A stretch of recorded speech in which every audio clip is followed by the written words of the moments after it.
Selamat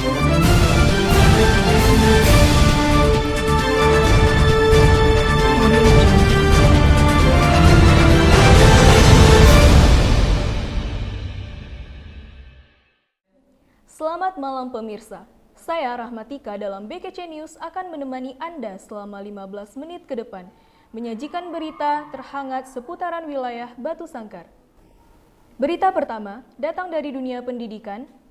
Ajang lomba mewarnai tingkat pendidikan anak usia dini se-Kabupaten Tanah Datar telah dilaksanakan oleh Lembaga HMJ Pendidikan Islam Anak Usia Dini pada tanggal 3 November 2022. Bapak Wakil Rektor 3 Dr. Sirajul Munir MPD turut menghadiri acara lomba tersebut yang diselenggarakan di Auditorium Kampus 2 UIN Mahmud Yunus Batu Sangkar. Kegiatan yang diangkat oleh HMJ Piaud ini mendapat respon yang sangat baik dari kalangan masyarakat. HMJ Piaud yang berkolaborasi dengan Ikra Tanah Datar sukses mengangkat acara ini sehingga banyak respon positif yang timbul dari orang tua, anak-anak yang ikut lomba mewarnai ini. Dan dapat pemirsa saksikan kemeriahan acara yang dipenuhi dengan anak-anak ini membuat kegiatan ini berlangsung sangat ramai dan terlihat euforia anak-anak sangat tinggi terhadap kegiatan ini. Karena secara tidak langsung kegiatan ini tidak menguras pemikiran anak-anak, justru malah meningkatkan kreativitas mereka dan di sana anak-anak sangat have fun dan menikmati kegiatan tersebut. Sobat kuliner, kalau ke Sumatera Barat rasanya kurang pas kalau belum mampir ke Kota Budaya. Rasakan sensasi mencicipi makanan khas Lamang Tapai Batu Sangkar. Lamang Tapai, sensasi gurih berbalut kuah asam manis yang menyegarkan. Hidangan ini terbuat dari beras ketan yang dimasak bersama santan dalam bulu-bulu bambu dan dilapisi daun pisang. Keduanya sama-sama terbuat dari bahan beras ketan, tetapi memiliki cita rasa yang kontras berbeda. Nama Bapak siapa? Namu Majili. Tahun berapa Bapak mulai berjualan Lamang Tapai ini? Mulai berjualan 2013. Harga Lamang Tapai seporsi berapa, Kak? Porsinya 10.000. Bahan-bahan yang digunakan untuk membuat Lamang Tapai ini? Membuat lamangnya sebelah putih, kalau tapai itu hitam. Prosesnya Pak, proses pembuatan Lamang Tapai ini seperti apa kira-kira? Prosesnya lamang tapi tapai. Nah, kalau lamangnya prosesnya pakai bambu, dibersihkan, masukin daun, berasnya direndam 1 malam. Habis itu baru masukin berasnya, baru masukin santan. Itu proses pembuatan lemang. Nah, kalau tapainya dimasak dulu ikan hitamnya, habis itu didinginkan, dikasih ragi, baru difermentasi selama 2 hari malam. Itu sudah tapai. Kapan buka dan tutupnya Lamang Tapai ini, Kak? Kita buka setiap hari kecuali Jumat. Kecuali Jumat? Jumat kita libur. Dari jam berapa ke jam berapa? Bikin lemangnya mulai dari jam 7, mulai proses pembuatannya sampai jam 12 siang baru matang. Kira-kira 4 atau 4,5 jam. Percampuran antara rasa asin dan gurih dengan rasa asam serta segar dari tapainya sensasi yang baru pun akan muncul. Dalam penyajiannya, lamang yang telah dikeluarkan dari batang bambunya kemudian dipotong dengan ketebalan 2 cm, kemudian diletakkan dalam wadah berupa mangkok atau piring. Nah, barulah tapainya disiram di atas lamangnya dan siap disajikan kepada para pecinta kuliner. Jadi kalau teman-teman mampir ke Kota Batu Sangkar, jangan lupa untuk coba ini Lamang Tapai di Palu, karena ini juga sangat terkenal dan sangat khas di Kota Batu Sangkar. Sekian dari saya, salam.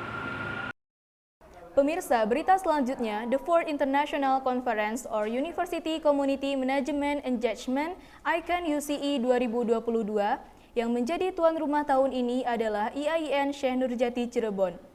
Dan tim UIN Mahmud Yunus Batu Sangkar ikut serta dalam ajang kompetensi penelitian di tingkat internasional. Untuk informasi selengkapnya, kita sudah bersama dengan rekan saya Rini Putih Intansuri di Studio 1 BKC News. Terima kasih Rahmatika, saya Rini Putih Intansuri. Sekarang BKC News sudah kedatangan narasumber spesial pada malam hari ini, yaitu Ketua dari LP2M Lembaga Penelitian dan Pengabdian Masyarakat UIN Mahmud Yunus Batu Sangkar, Bapak Dr. Haji Muhammad Fazis MPD. Selamat malam Pak. Selamat malam Putri. Bagaimana kabarnya Pak? Alhamdulillah baik. Alhamdulillah sehat. Dan kami mendapatkan kabar bahwasanya LP2M UIN Mahmud Yunus mendapatkan prestasi di tingkat internasional. Kalau boleh tahu apa saja perlombaan yang sudah diikuti dalam waktu dekat ini Pak? Baik, terima kasih. Saya luruskan sedikit dulu, prestasinya baru tingkat nasional, tidak tingkat internasional. Ya, kemarin baru-baru ini kita mengikuti yang namanya Icon UC. Icon UC itu singkatan dari International Conference and Community Engagement. Itu artinya konferensi internasional tentang pengabdian kepada masyarakat yang diikuti oleh semua perguruan tinggi agama Islam baik negeri dan swasta se-Indonesia di bawah jajaran Direktorat Pendidikan Islam Kementerian Agama Republik Indonesia. Jadi diikuti kurang lebih sekitar 152 perguruan tinggi agama Islam negeri dan swasta. Nah, kita di dalam kegiatan itu memang mendapat juara 2 untuk kategori pengabdi terbaik. Di pelaksanaan pengabdian terbaik kita mendapatkan juara 2. Sesungguhnya ada 4 kelompok yang digagas oleh panitia pada waktu itu. Yang pertama adalah kegiatan pengabdi terbaik. Yang kemudian yang kedua adalah pelaksanaan kuliah kerja nyata terbaik, dan ketiga adalah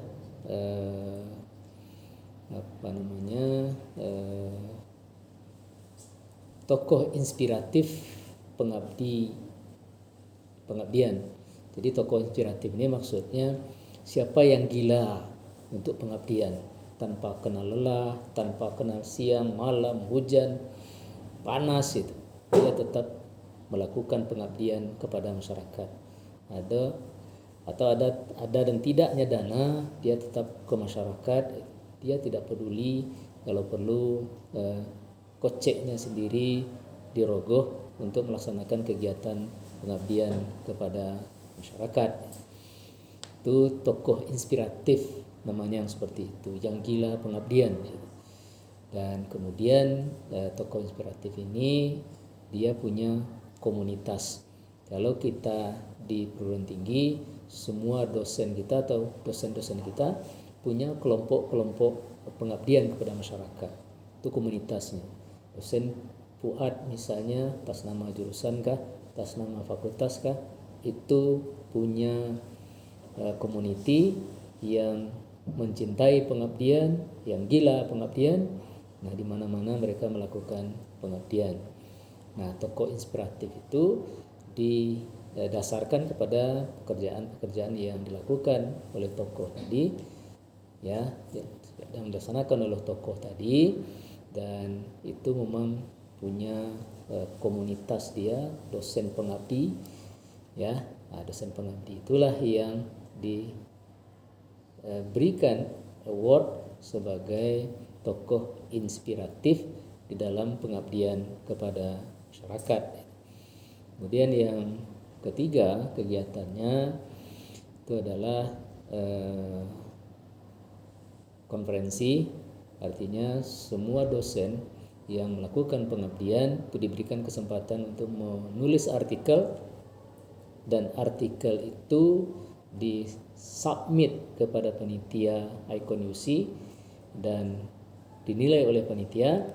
Maka nanti dicari kira-kira siapa yang memenuhi persyaratan untuk diundang sebagai pengikut konferensi di Icon UC ini. Jadi tidak semua dosen yang memasukkan atau yang mengirim tulisan kemudian memperoleh kesempatan. Dari kita ada 13 yang mengirim, cuman hanya kita lolos ya 3. Dari Febi 1, Bu Siska Mandalika, kemudian dari Syariah 1, Syariah 2, Pak Sarmen Haris, kemudian Syariahnya 1, Pak Sarmen Haris, kemudian yang ketiga dari FTIK, 1 orang dosen FTIK yaitu Pak Dr. Asmendri MPD. Ketiga-tiga itu diundang di dalam konferensi itu sebagai peserta konferen. Nah, kemudian yang keempat itu ada kegiatan pelatihan kepada dosen-dosen yang memang diundang untuk mengikuti pelatihan itu. Pelatihan itu berkenaan dengan metodologi pengabdian kepada masyarakat. Jadi pengabdian kepada masyarakat kita itu punya metodologi pula. Paling tidak ada 4 metodologinya. Pertama ada namanya metodologi itu adalah PAR, partisipasi, action, research. Kemudian ada ABCD istilahnya. Kemudian ada learning management LM ya. Yang satu lagi CBR, community based research. Jadi ada 4 metodologi penelitian yang dilatihkan pada waktu itu. Jadi itu bagian dari segmen-segmen atau kelompok besar kegiatan yang ada di ICON UC itu sendiri. Nah, kita dalam event itu alhamdulillah kita memperoleh juara 2 untuk kategori pengabdi terbaik atau pengabdian terbaik. Nah, pengabdian terbaik itu yang kita angkat. Kita sudah kurang lebih mulai dari 2014 kita cari suatu nagari, kita survei suatu nagari yang memang penduduknya menengah ke bawah, yang nagari atau desanya itu boleh dikatakan desa tertinggal. Kita survei ke situ, maka kita dapatkanlah beberapa fenomena yang perlu kita tindak lanjuti dengan kegiatan pengabdian kepada masyarakat. Nah, Pak, kalau pengabdian masyarakat ini kan kita mengangkat suatu persoalan yang berada di nagari atau desa yang tertinggal gitu, Pak. Untuk mengikuti perlombaan yang sudah dilakukan kemarin, Pak. Nagari di mana yang lembaga penelitian dan pengabdian masyarakat terjun untuk meneliti tersebut dan diajukan untuk mengikuti lomba ini, Pak? Nagari yang kita jadikan tempat untuk melakukan pengabdian itu adalah Nagari Kumanis, Kecamatan Sumpur Kudus, Kabupaten Sijunjung. Itu kurang lebih sejak 2014 kita lakukan di situ. Maka 2014 itu kita awali dengan kegiatan survei nagari, kemungkinan apakah masyarakat di situ memang membutuhkan program-program transformasi, program-program perubahan gitu. Nah, kita survei, kita diskusikan, kita kumpulkan data untuk semua komponen-komponen yang ada di nagari tersebut. Nagari itu kan tidak lepas dari perangkat-perangkat nagarinya, bisa dari wali nagari, kemudian ketua kerapatan adat nagari, Pundo Kanduang, kemudian tokoh-tokoh masyarakat. Nah, kita survei semua segmen itu. Apakah segmen ini mendukung tidak? Apakah segmen itu betul-betul membutuhkan perubahan tidak? Itu kita pastikan. Dan surveinya itu ya cukup lama kita lakukan karena kita ingin pastikan betul bahwa memang masyarakat mendukung, masyarakat butuh perubahan, masyarakat butuh kehidupan yang lebih baik. Ini yang agak lama kita memastikan itu. Ya, betul sekali Pak. Ya. Tadi saya mendapatkan info dari Bapak bahwasanya survei ini telah dilakukan sejak tahun 2014. Iya. Kurang lebih 8 tahun jaraknya Ya. dilakukan survei untuk Nagari Ya. Kumanis Kecamatan Sumpur Kudus tersebut. Ya. Dan ada program perubahan yang diberikan oleh UIN Mahmud Yunus Batu Sangkar. Ya. Program perubahan seperti apa yang diberikan Pak? Oke. Kita melakukan beberapa bentuk perubahan ke semua segmen yang ada di masyarakat itu. Di masyarakat itu ada segmen pemerintah nagari, ada segmen tokoh adat yang disebut dengan lembaga kerapatan adat, kemudian ada tokoh pemuda yang ada di nagari tersebut. Nah, kemudian juga masyarakat secara umum, termasuk yang putus sekolah, yang tidak mampu lagi melanjutkan pendidikan, mereka masih muda, mereka potensial. Kalau mereka dibiarkan begitu, mungkin masyarakat kita di Nagari Kumanis itu tentu akan tidak punya keterampilan apa-apa gitu. Sementara dia masih muda, lulusan SMA, lulusan SMP, karena sesuatu dan lain hal mereka tidak bisa melanjutkan pendidikan. Nah, semakin kita biarkan mereka seperti itu, generasi-generasi seperti itu kita biarkan, maka tentu semakin terpuruklah kondisi nagari itu. Nah, oleh karena itu kita lakukan survei untuk semua segmen itu, ya. Kemudian kita diskusikan, kemudian kita lakukan dari mana harus kita perbaiki ini dulu, dari mana awal langkah kita untuk melakukan transformasi. Nah, pertama kita lakukan penguatan terhadap pemerintah nagari, membangun capacity building atau membangun kapasitas pemerintahan nagari. Jadi perangkat-perangkat nagari itu mulai dari wali nagari, kemudian sekretaris nagari, itu kita bimbing bagaimana membuat program-program pengembangan nagari. Itu kita latih. Kalau enggak mereka dapat dana nanti, kemudian mereka enggak tahu mau buat apa dengan dana. Nah, oleh karena itu kita siapkan petanya dulu, kita siapkan roadmap-nya dulu. Ini kondisi nagari hari ini, kemudian mau 5 tahun itu seperti apa yang diinginkan oleh masyarakat di situ. Kita bantu, ya, memperkuat kapasitas dari perangkat nagari. Wali nagari yang tidak paham aturan, ya, kita berikan penjelasan tentang aturan pemerintahan yang dikeluarkan oleh Kementerian Desa gitu, atau Kementerian Dalam Negeri gitu. Itu kita jelaskan, kita sampaikan aturan-aturan itu.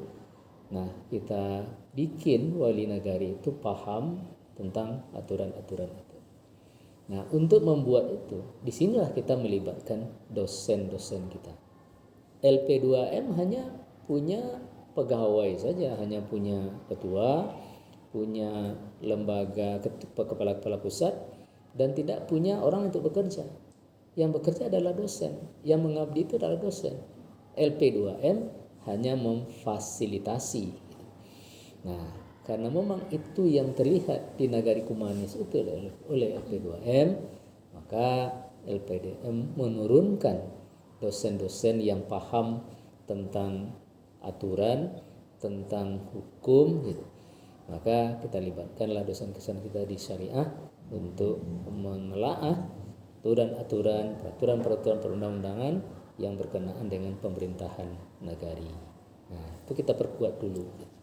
Nah, termasuk juga yang kita perkuat adalah penggunaan dana desa. Kan sekarang Kementerian Desa itu mengucurkan dana desa itu sudah hampir 1 miliar satu desa. Kan ada yang desa yang lebih itu 1,5 miliar gitu. Ya, mendapatkan dana desa dari Kementerian Desa. Nah, dana ini kan dana negara. Kalau dana negara itu harus dikelola sesuai dengan peraturan pengelolaan keuangan negara yang sudah ditetapkan oleh Kementerian Keuangan.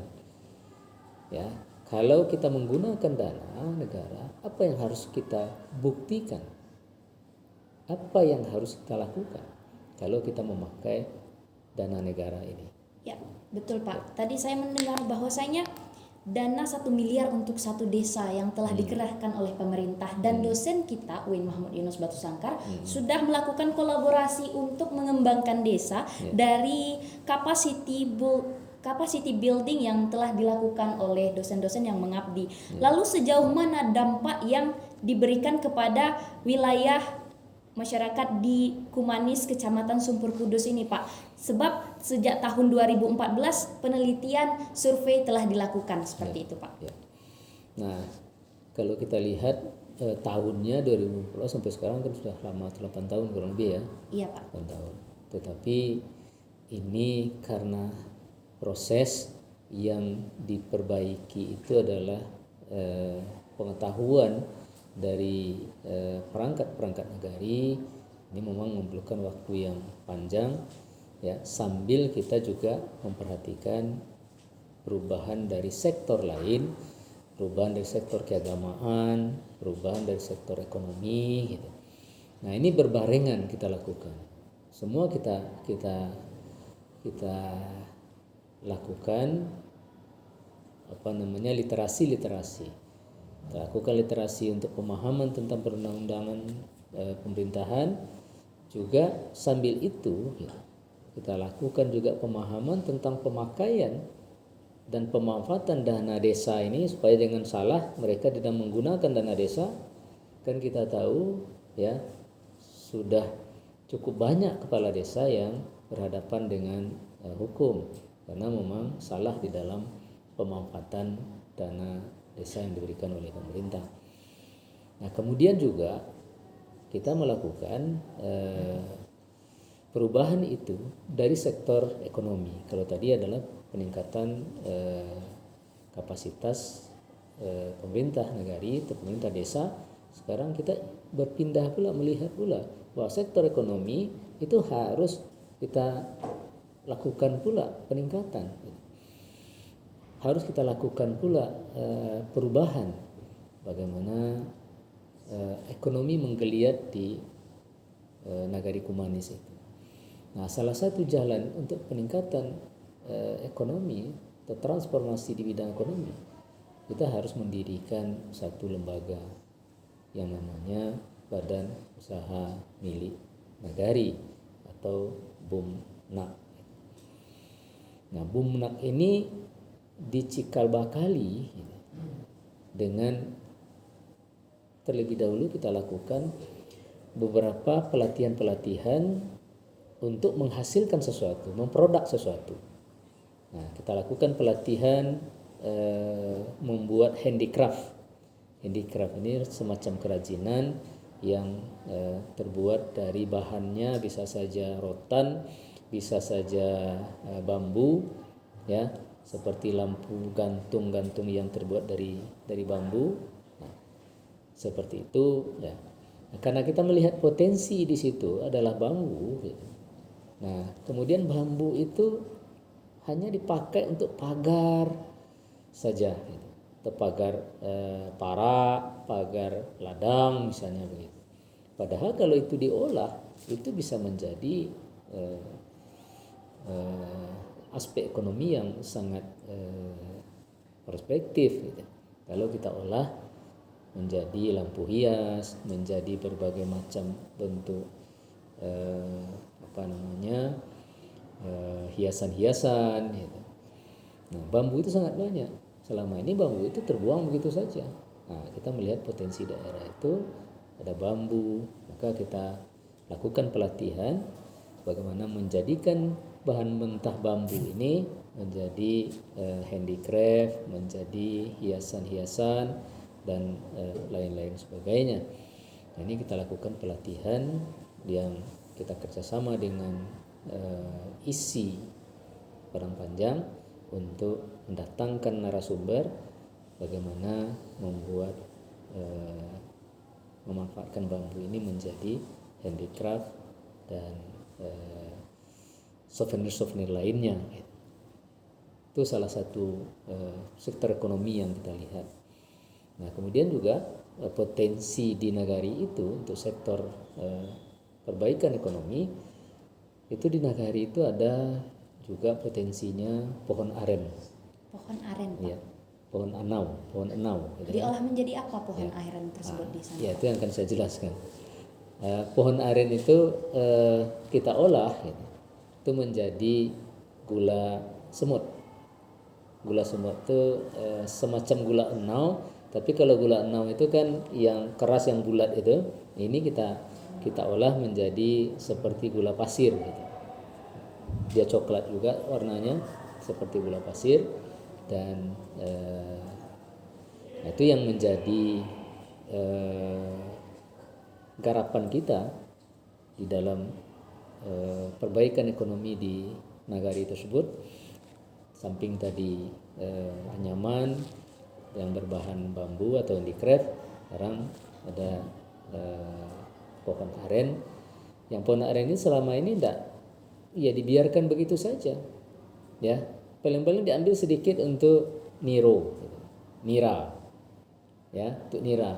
Nah, nira ini juga tidak boleh bertahan lama, diambil satu malam, besok sudah tidak bisa diminum lagi karena sudah menjadi tua dia.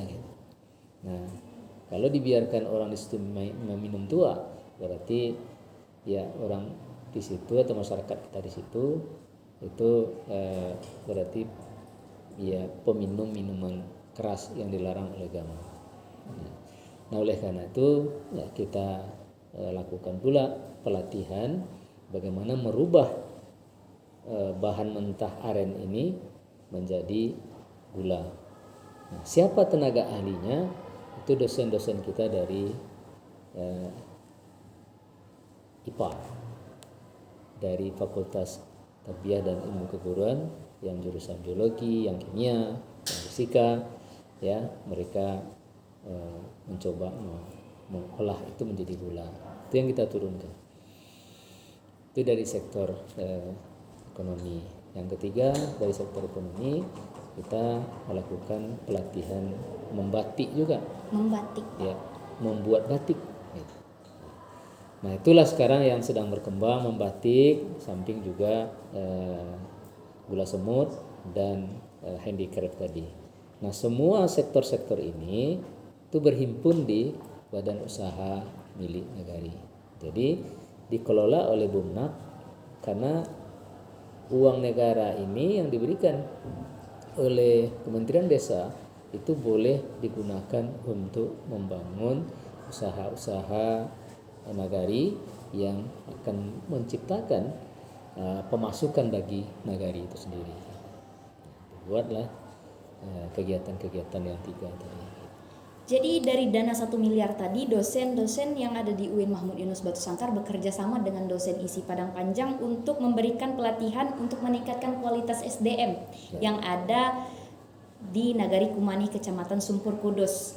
Ada pelatihan untuk membuat handicraft, ada gula semut, dan ada kerajinan membatik yang dikembangkan terhadap masyarakat yang ada di Nagari Kumanis. Lalu yang menjadi pertanyaan saya, apa yang bisa menjadi nilai unggul UIN Mahmud Yunus Batu Sangkar mendapatkan juara 2 dari sekian banyaknya peserta 152 peserta yang ada di ajang tersebut, Pak? Ya. Memang seleksinya cukup ketat. Yang pertama kita diminta untuk membuat deskripsi kegiatan-kegiatan yang kita lakukan mulai dari awal dulu kita merintis sampai ke kondisi hari ini. Apa saja yang kita lakukan, dengan siapa kita bekerja sama, kemudian evaluasi seperti apa yang kita lakukan. Nah, itu didokumentasikan semua. Nah, syukur alhamdulillah kita punya tenaga juga dari KPI yang memang kita libatkan di dalam meliput setiap kegiatan-kegiatan kita yang ada di Nagari Kumanis itu. Nah, proses-proses panjang itu terdokumentasi oleh kita. Bagaimana kita melakukan pelatihan penggunaan keuangan negara terhadap perangkat-perangkat nagari, itu dilakukan pelatihan. Kemudian bagaimana membenahi administrasi nagari, termasuk juga meningkatkan kapasitas pegawai-pegawai administrasi di nagari, itu kita lakukan pelatihan mengetik surat, kemudian Excel, kemudian bagaimana mengakuntansikan keuangan. Itu kita minta dosen kita dari FEBI untuk melakukan pelatihan. Hal-hal seperti itulah yang kita gambarkan ke panitia di dalam deskripsi kita itu. Kita gambarkan semua prosesnya, kemudian kita buktikan dengan dokumen-dokumen. Ada dokumen foto, ada dokumen yang memang berupa video. Nah, sampai kondisi hari ini. Nah, kondisi hari ini produk batik kita itu sudah melingkupi Sumatera Barat. Yang paling banyak memesan sekarang itu memang di pemerintah Kabupaten Sijunjung. Semua dinas-dinas itu sudah menggunakan atau memakai produknya batik di Kumanis. Nah, di Kumanis ini memang agak beda. Bedanya pemerintah Kabupaten Sijunjung, Bupati Sijunjung tidak menggunakan kata batik sebenarnya. Mereka menggunakan istilah lokal, yang lokal wisdom itu namanya Ceta Bacora. Ceta Bacora. Nah, kalau batik menurut masyarakat di situ termasuk juga Pemda itu sudah konsumsi umum. Kita tak perlu latah-latah mengikuti hal yang seperti itu, tapi kita ambil dari local wisdom, kearifan lokal, maka orang di situ menyebut namanya Ceta Bacora. Nah, kita sampaikan produk-produk waktu kita pameran, kita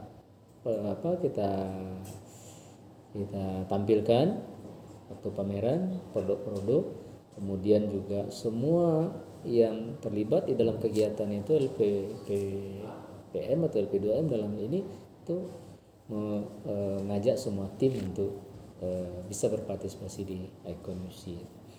Jadi keunggulan kita memang kita terdokumentasi dan semua beranjak dari kebutuhan masyarakat, dan kemudian kita memanfaatkan potensi yang ada di nagari itu. Bahan bakunya semua ada di nagari.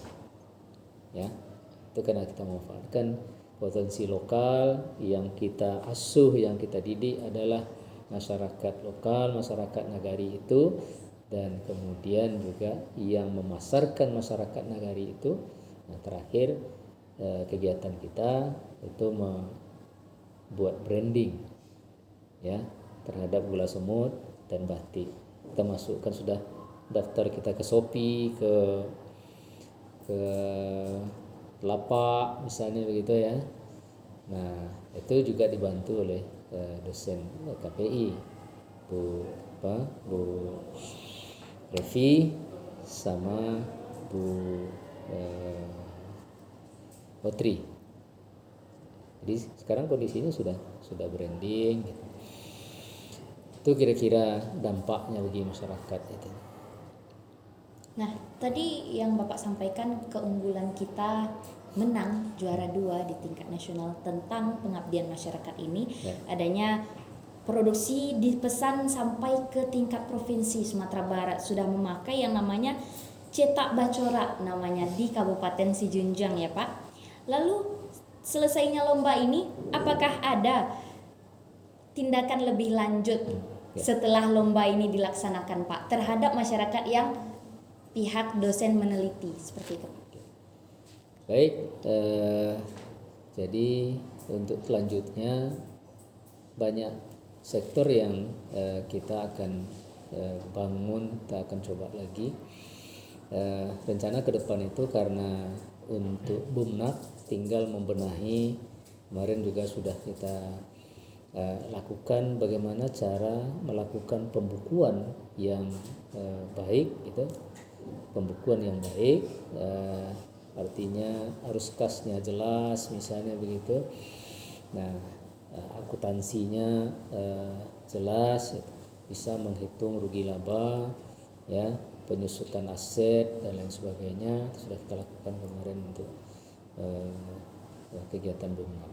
Nah, kita anggap sementara Bumnak sudah bisa jalan, tinggal kita melakukan pemantauan, tinggal kita memperkuat sisi-sisi yang agak perlu kita perkuat. Nah, untuk ke depan kita punya garapan yang baru kita survei, itu para wisata. Jadi mungkin akan kita lihat di situ, ya, kemungkinan kita akan juga mengarah ke wisata agro apa namanya yang pertanian ini, ya, agrowisata gitu ya. Nah, di situ karena hutan, sekarang sudah dimulai lahan 1 hektar itu menanam bibit durian montong. Nanti bibit durian montong ini kalau agrowisata tentu durian montong itu bisa dipetik oleh para wisatawan langsung di Batang. Nah, kita akan siapkan itu dengan berbagai macam ornamen-ornamennya. Pak Wali Nagari itu sudah menyiapkan lahan, dan kemudian juga ada potensi yang sangat besar juga di situ, bahwa di situ ada salah satu kerajaan yang ada di Minangkabau, formasinya bagian dari kerajaan Pagaruyung ini. Nah, itu setiap tahun itu dilakukan perayaan peringatan hari meninggalnya raja itu oleh orang di situ, dan itu menjadi objek wisata. Itu akan kita garap. Dan terakhir Pak Wali menginginkan membuat